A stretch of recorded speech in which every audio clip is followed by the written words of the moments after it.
I absolutely loved this section of the trail. The trees just looked so giant, and the terrain the terrain was much nicer, and the forest was just so pretty during this, and yeah, it was one of my favorite parts.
Hi, so it is a handful of days since we have been home from our first Appalachian Trail section hike.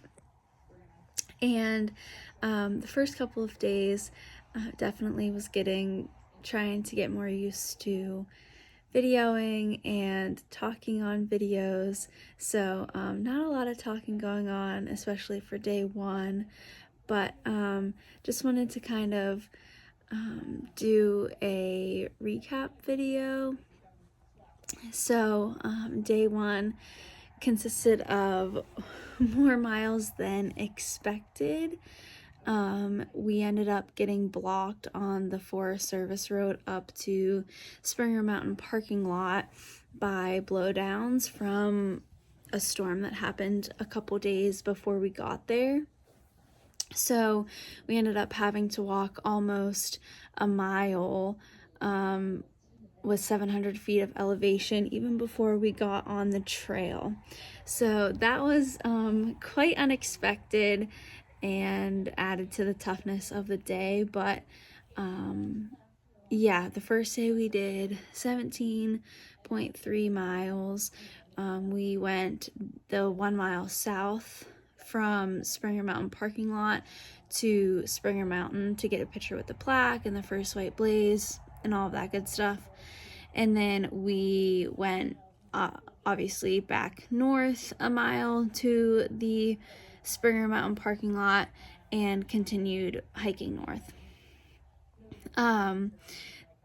Day one was definitely hard, just getting, used to the pack, used to the trail, a lot of blowdowns too on the trail. So that kind of slowed us down a little bit. I also just had a lot of emotions going on day one.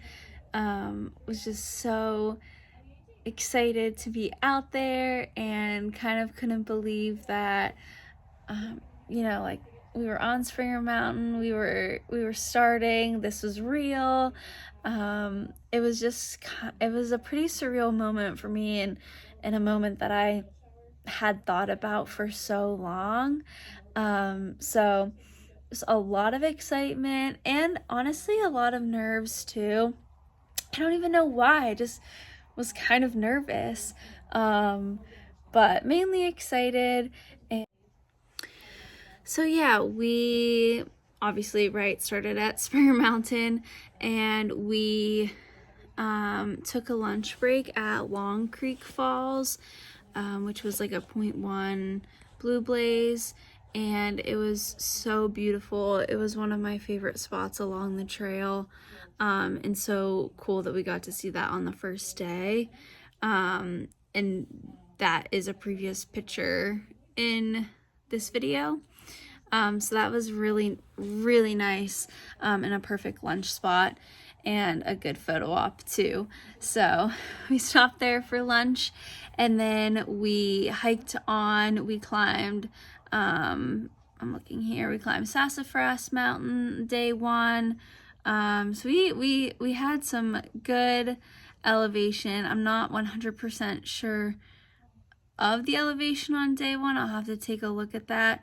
But yeah, climbed Sassafras Mountain, and we ended up staying at Gooch Mountain Shelter, which is mile 15.7 on the trail, but we finished the day with 17.3 miles, and that included the extra, like the Forest Service Road hike, the Blue Blaze in and out of the falls for lunch, and the Blue Blaze down into camp for the night. So and Gooch Mountain Shelter was super, super nice. We didn't stay in the shelter. There were, I think, 4 or 5 other guys in there already, like eating dinner and stuff. So we did decide to tent, which we would have probably anyway, even if the shelter was empty. I'm like not a fan of like staying in shelters. I've heard and have semi-experienced the mice problem, so was definitely more keen on sleeping in my tent. So all went well, making dinner, getting our tent set up, all that stuff. So yeah, it ended up being a really, really nice night, just eating dinner and hanging out. And we honestly probably got like in our tent and sleeping bag and went to bed, tried to go to bed around 8:30. I didn't sleep great. I kind of was like not feeling 100% throughout the night. My stomach was kind of upset. I think it was something I ate previously, like during lunch that day. And not that I was like nervous or scared to be out there, but I don't know, I just didn't sleep great. So kind of a bummer, and probably didn't set me up the best for day 2, but it's all good. Okay, and just checked my Strava and my dad's Strava activity for day 1, and we climbed 4,000 feet of elevation. So it was definitely a long day, but so worth it, and was just so happy to be out there on trail and getting to go to sleep and wake up in the woods. So all in all, day 1 was really hard, but really great and felt rewarding, and just kind of set the scene for a great week on the AT with my dad. So yeah, I'll probably do a recap like this maybe for each day. I'm not quite sure yet, but thanks for watching, and see you in the next one. Bye.